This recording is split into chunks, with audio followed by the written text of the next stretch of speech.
Oh, and that was the part that DJ. Okay, that's the part DJ talked about too. It was my favorite part. Okay.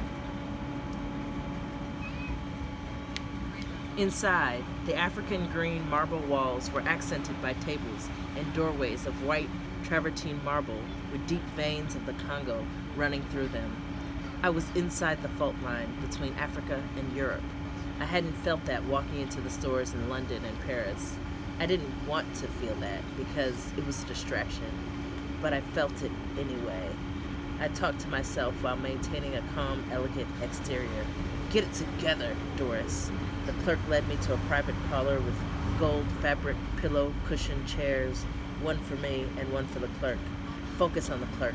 Does he have any attractive features? His accent was charming. Some Italian-Swiss mix. Where's your husband today? So, for me, this passage spoke everything about the book because it feels like you're in the middle of this high-packed action drama story where you just want to find out what happens next. But then it's like you're constantly forced to stop and think. Think about what does it mean to steal diamonds that have already been stolen? To think about who has to pay the consequences for their crimes and who doesn't. And so it's like the book is a page turner. It's like you can move through it so quickly, but you also don't want to.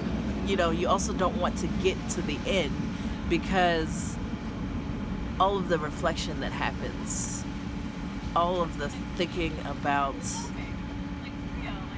what it means to be talked about as a criminal and who's really committing crimes, billion-dollar crimes, industry crimes, stealing people, stealing things from land, and the people who've never had to pay the price, who instead got rich and keep getting richer from it.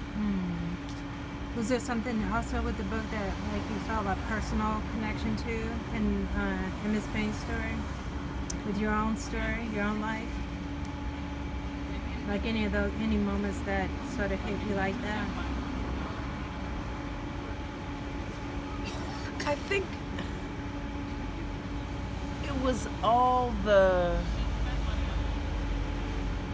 feeling like you had to figure it out.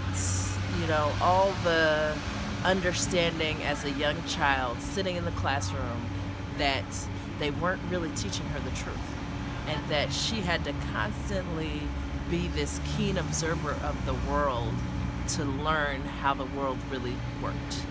And the ways that she was young and just there being forced to learn things that she knew in her soul weren't really the truth, and how compelled she felt to constantly go out and seek the truth. I feel like that's been a theme for me in my life.